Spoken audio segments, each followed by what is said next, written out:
بمكون موجود في كل بيت هتخلي بوتاجازك زي ما تكوني لسه جايباه من المعرض دلوقتي. شايفين البوتاجاز عامل ازاي؟ بمكون من بيتك وسهل وبسيط، وهتشوفيه دلوقتي. السلام عليكم ورحمة الله وبركاته. ازيكم يا حبايبي؟ عاملين ايه؟ صلوا على النبي قبل ما تبدأي ولا تعملي اي حاجة. تصلي على الرسول وتستغفري ربنا وتقولي توكالي واحتماد عليك يا رب. ما تنسيش تحط اللايك وتشتركي في القناة وتفعلي زر الجرس عشان يوصلكم كل جديد. شايفين بقى؟ شايفين الحوامل عاملة ازاي؟ شايفين الجمال؟ شايفين الحوامل ما فيهاش اي حاجة ولا الهوا. المكون ده موجود في كل بيت، وانت بتعمليه على ايدك. ممكن تعمليه على ايدك، سهل وبسيط. سهل وبسيط فوق ما تتصوري. شوفوا بقى البوتاجاز عامل ازاي. شايفين البوتاجاز قبل وبعد، وشايفين الطاسة. بس انا هقول لكم بما يرضي الله هو هينضف ازاي، بما يرضي الله. شايفين المنظر عامل ازاي؟ شايفين منظر البوتاجاز والدهون ناشفه فيه ازاي؟ انا ما بسيبوش كده على فكره، بس انا سبته كده عشان اوريكم. انا سبته بالمنظر ده اللي انتوا شايفينه ده عشان اوريكم المكون ده هينضفه ازاي. سبته بالمنظر اللي انتوا شايفينه ده عشان اوريكم المكون ده هينضفه ازاي. انا عمري ما بسيبه كده، انا كل يوم بغسله. كل يوم بعد ما بخلص طبيخ او اكل بغسله زي المواعين. تمام. تمام. دلوقتي هنشمر ايدينا ونغسل الطاسه.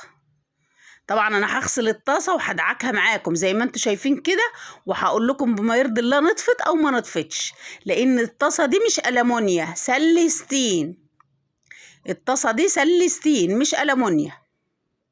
شايفين انا بدعكها زي ما انتوا شايفين كده اهو، بالسلكه الخشنه. اهم حاجه تجيبي السلكه الخشنه زي ما انا بعمل كده، دي اهم حاجه. لو وصلت معايا لحد هنا قولي لي انت بتتابعيني منين. طبعا انا غسلت الطاسه وهوريها لكم في الاخر. ودلوقتي ايه؟ دلوقتي دي الحوامل زي ما انتوا شايفين كده. مسكت الحوامل بالسلكه الخشنه برضه وبالمكون اللي انا بقول لكم عليه. يعني انا ما قلت لكمش عليه لسه، انا هقول لكم عليه بالمكون. وغسلت الحوامل. شايفين اللي نازل من الحوامل ده كله؟ نازل من الحوامل ونازل من الطاسه. نازل من الحوامل ونازل من الطاسة، ده كله اللي انتوا شايفينه ده. تمام. تمام. طبعا انا بدعك بالسلكة الخشنة. والمكون ده لو انتوا عايزين تعرفوه هو ايه، موجود في كل بيت، وانا عملته معاكم قبل كده. على فكرة انا عملت المكون ده معاكم قبل كده، لو رجعتوا للفيديوهات هتلاقوه وهتشوفوه. شايفين بقى؟ شايفين انا جبت الحتة وبنضف. يعني بنضف. بصوا مش راضيه تطلع اهي، الدهون ماسكه في العين مش راضيه تطلع. انا بوريكم بس. والدهون هناك، شايفين الدهون البيضه في العين اللي يم هناك دي اهي. دلوقتي ادي المكون اهو. مسكت السلكه وهمسك بقى ايه العيون واحده واحده. طبعا انا العيون نظيفه بس حوالين العيون مش نظيف. انتوا شايفين الدهون ناشفه وماسكه عامله ازاي. مسكتها برضو دعكتها، يعني مش يعني هي نظيفة بس مش نظيفة اللي بالكم فيه، بس مش اللي هي المتعسرة قوي يعني ان هي ما تطلعش. بس المكون ده سحري. سحري بقول لكم. اي حاجة فيها دهون متراكمة، اي حاجة عندك ألمونيا، بوتاجازك، اي حاجة هينضفها لك، يخلي لك البوتاجاز زي ما تكون لسه جايبة. شفتوا المكون هو ايه؟ الصابون. الصابون اللي انا عاملاه، الصابون الاسمر اللي انا عاملاه في البيت. الصابون الاسمر اللي انا عاملاه في البيت بالزيت. بالزيت مكان السمك ومكان البطاطس ومكان الحاجات دي. شايفين بقى انا بدعك ازاي؟ بس اهم حاجه يكون عندك سلكه خشنه. بالسلكه الخشنه بتطلع ازاي؟ بس لازم تدعكي كويس. مش هنقوله بقى الهوا وتجيبي حته وتمسحها يطلع، لا، ده كدب بصراحه ربنا. لازم سلكه خشنه وتدعكي كويس، وتروحي جايبه حته وتروحي منضفه بيها كده. شايفين؟ بتشيل الصابون بالحته. ودلوقتي رحت جايبه ايه؟ صابون سائل اللي هو البريل العادي. بريل عادي. ورحت ايه نازله ايه بشويه وبالسلكه برضو الخشنه، وباخد لمعه من على الوش كده. بعد ما شلت الصابون الاسمر اللي انا عاملاه في البيت بالزيت والبطاص والدقيق.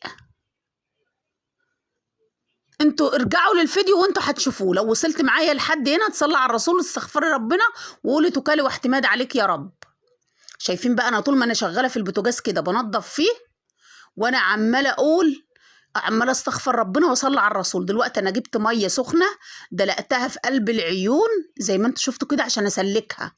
ميه سخنه بتغلي دلقتها في قلب العيون عشان اسلكها، وبمسك الحته كده في قلب العين اشفط الميه واروح عصرها في الطبق اللي انتوا شايفينه ده.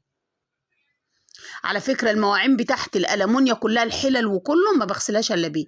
جبت طبعا 3 معالق من الخل ده بيدي لمعه للسلستين ملهاش حل بصراحه ربنا. بعد ما تغسلي بوتاجازك وتخلصيه ادي بقى 3 معالق من الخل كده، وحته نظيفه ناشفه، حته تكون نظيفه ناشفه ما مسحتيش بقى حاجه قبل كده، تخليها للبوتاجاز وتروحي بقى ملمعه بيها.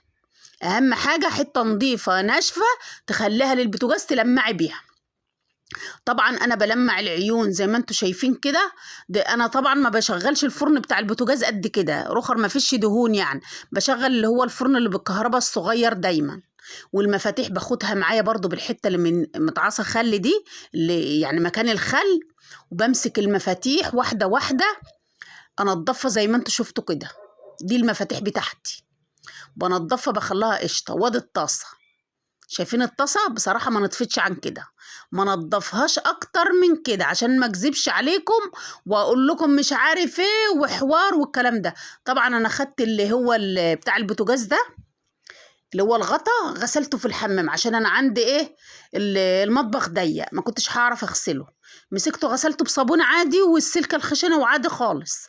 وادي البوتاجاز بتاعنا بقى زي ما انتوا شايفين كده بصراحه ربنا، بسم الله ما شاء الله تبارك الرحمن. زي ما انتوا شايفين كده، زي ما انتوا شايفين كده، جبت العيون بتاعتي على ما خلصت البوتاجاز كانت العيون بتاعتي نشفت. بس اقول لكم على حاجه برضو، طول ما انت ايدك في الحاجه بتفضل نظيفه.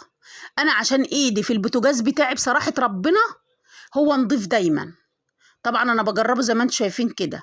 انا بعد ما بخلص اكل بروح غسلاه زيه زي المواعين، وقع عليه حاجه ما وقعش بروح غسلاه زيه زي المواعين هو والحوامل. رخر عندي الحوامل مش متركم عليها دهون زي ما انتوا شايفين كده ولا حاجه، بس انا سبته زي ما انتوا شفتوا كده تركم عليه دهون والدهون نشفت وعلى الحوامل عشان اغسله معاكم واوريكم الصابون اللي انا عاملاه بيعمل ايه. بصراحه بيعمل معجزه، الصابون اللي انا عاملاه عمل معجزه. نظف الدهون كلها اللي في الحوامل ونظف الدهون اللي كانت حوالين العين زي ما انتوا شفتوا كده. المنظر انتوا شفتوه، ولحت العيون زي ما انتوا شايفين كده اهي. طبعا انا مغطيه الفرن، مغطيه الازاز بتاع الفرن عشان ما يتسخش على طول، يفضل نضيف معايا مش كل شويه اغسل فيه ويفرقع مني زي ما انتوا فاهمين. ولحت العيون جربتها زي ما انتوا شايفين كده. دلوقتي هنخش هنشوف هنعمل اكل ايه بقى. دلوقتي ده بصل وبقدونس كنت جايباه، وده اكل كان فايض عندي قبلها بيوم. ده اكل كان فايض عندي قبلها بيوم اللي هو ايه. بس انا بقى الاكل ده هعمله بطريقه ما اقولكمش، هتشوفوا دلوقتي. دلوقتي جبت البصل بتاعي نضفته زي ما انتوا شايفين كده.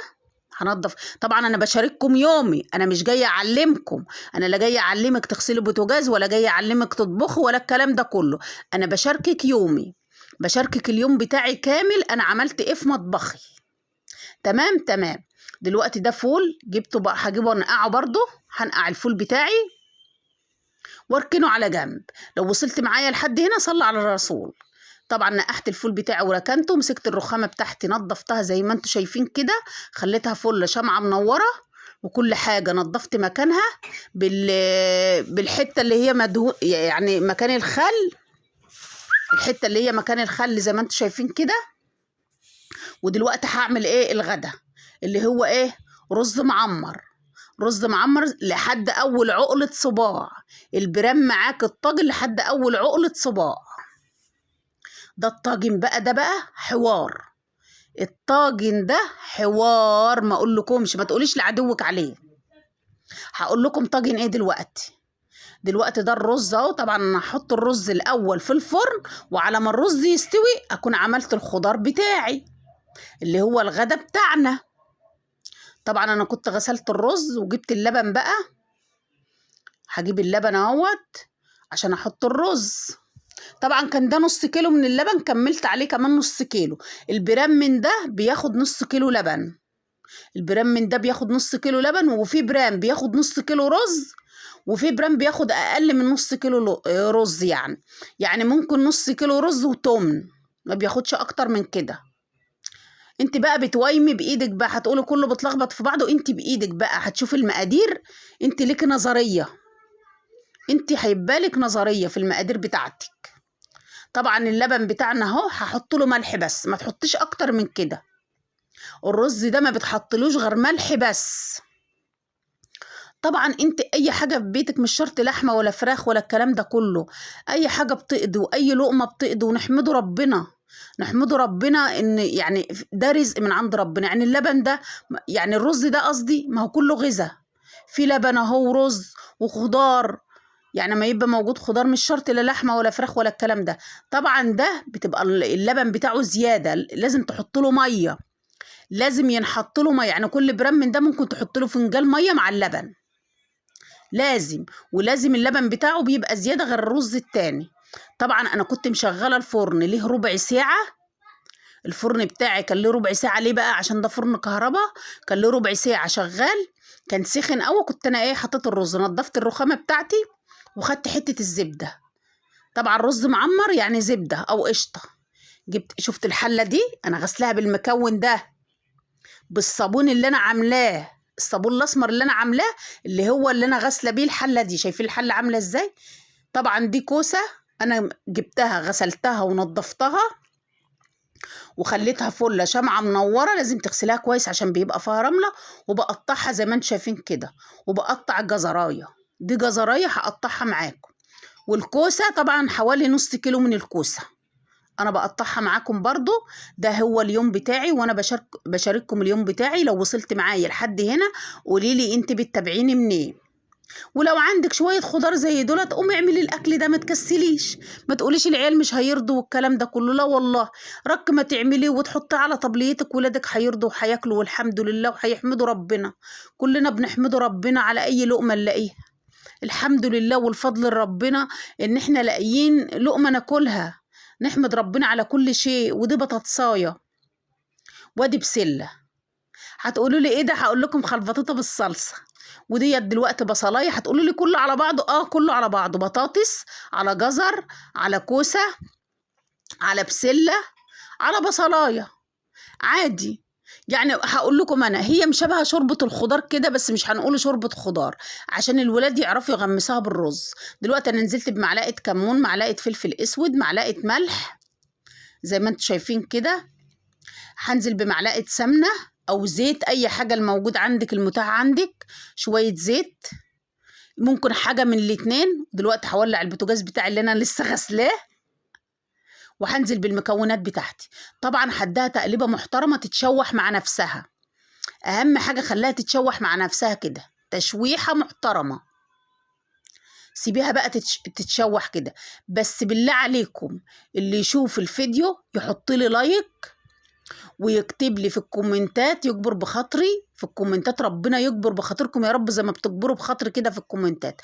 ده طبعا اللي في الطبق ده كيس من الشوربه، ورحت ضربت الطماطم بتاعتي في الخلاط. الطماطم بتاعتي عباره عن ايه؟ الطماطم بتاعتي دي عباره عن طماطم، وحطيت فيها 3 فصوص من الثوم، 3 فصوص من الثوم في الطماطم، وضربتها في الخلاط. ورحت نازله بقى على الخضار بتاعي. شايفين بقى بيغلي المكون بقى السحري، المكون السحري اللي هو الاساسي بقى معانا النهارده، الريحان. ورقتين من الاكل بتاعك ما اقولكيش، لا هتحسي بحموضه ولا هتحسي بانتفاخات ولا اي حاجه. هاتي بس ورقتين من الريحان حطوهم في الاكل بتاعك زي ما انا حطيتهم كده، وانسي بقى. شايفين انت لون الخضار تحفه ازاي؟ انا حسيت يعني دقته لقيته عايز ملح، حطيت له حبه ملح تاني. شايفين المنظر عامل ازاي؟ طبعا غلوه. التانيه التالته تروحي طافيه، تطفي على طول الخضار، بتسويه تلت تسويه، مش هقولك نص، خليه تلت تسويه. طبعا انت اما بتطفي عليه بيستوي معنا، بيكمل سوا، السخونيه بتخليه يكمل سوا. دلوقتي دي كوبايه شاي اتفضلوا معايا. وادي الرز بتاعنا المعمر بقى. حوار.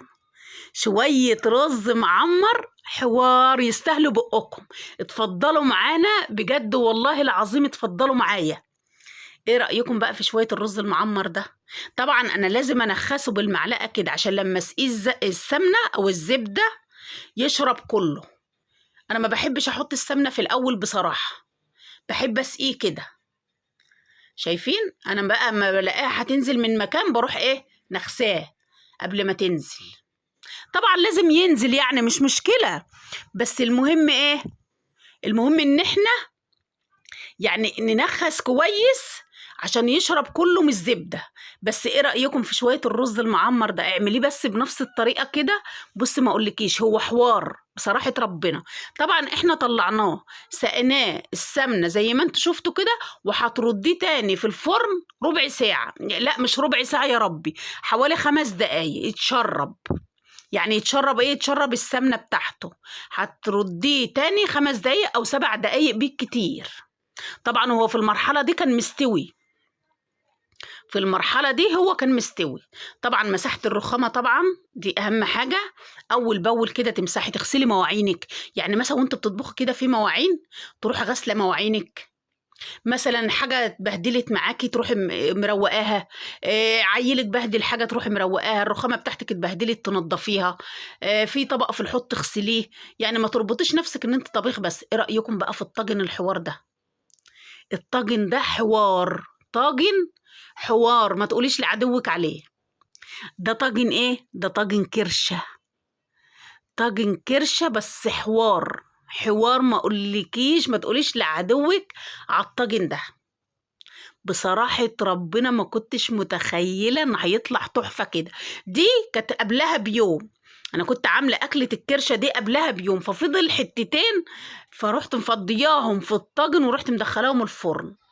ما اقولكيش بقى على طعمه وعلى جماله وعلى حلاوته لما دخلت الفرن. بصراحة ربنا اداها طعم تاني. وادي الخضار بتاعنا زي ما انتم شايفين كده. شايفين الخضار عامل ازاي؟ شوية خضار ما اقولكمش، ما تقوليش لعدوك عليهم. تحفة تحفة تحفة تحفة. اهم حاجة زي ما انا قلتلك، طول ما انت شغالة كده تصلي على الرسول. اهم حاجة ذكر ربنا يكون في لسانك، الاستغفار والصلاة على الرسول طول ما انت شغالة ببيتك. طبعا ده الرز بقى، هوريكم الرز عامل ازاي. انا قربت لكم الكاميرا عشان اوريكم شوية رز عظمة. شوية رز بقول لكم عظمة. شايفين بقى الرز؟ شايفين؟ شايفين الرز عامل ازاي؟ الحبة بحبتها وتحفة. اهم حاجة، اهم حاجة اجبروا بخاطري في الكومنتات، ربنا يجبر بخاطركم يا رب زي ما بتجبروا بخاطري في الكومنتات كده. زي ما بتجبروا ربنا يجبر بخاطر اي حد، بيجبر بخاطر اي حد، اي حد في الدنيا، الا جبر الخواطر. واهم حاجة في الدنيا جبر الخواطر. اهم حاجة جبر الخواطر. وكل سنة وانتوا طيبين وبعود الايام. ربنا يعود الأيام عليكم بخير يا رب، انتوا وأولادكم وأسركم وجوازكم وبيوتكم، وربنا يسترها معانا ومعاكم يا رب. اللهم أمين يا رب العالمين. شايفين بقى الخضار؟ الخضار حوار بصراحة ربنا. أكلة ما أقولكيش. أهي أدي الكرشة بقى. شايفين الكرشة لما اتعملت طاجن بقت عاملة إزاي؟ جميلة، محدش يقول لي ياعة ومش ياعة. انا بعملها تحفه بصراحه ربنا. لو عايزيني اعملها لكم تاني اكتبوا لي في الكومنتات. اللي عايز طريقتها يكتب لي في الكومنتات وانا هعملها لكم تاني. بس اكتبوا لي في الكومنتات. شويه رز ما اقولكيش. شايفين عامل ازاي؟ شايفين الجمال والحلاوه؟ الله اكبر الله اكبر الله اكبر. بجد بجد الله اكبر. بص انا بقرب لكم البرام ازاي. ابيض شمعة شمعة فل منورة بصراحة ربنا. الله اكبر عليه. وعليكم ورحمة الله وبركاته.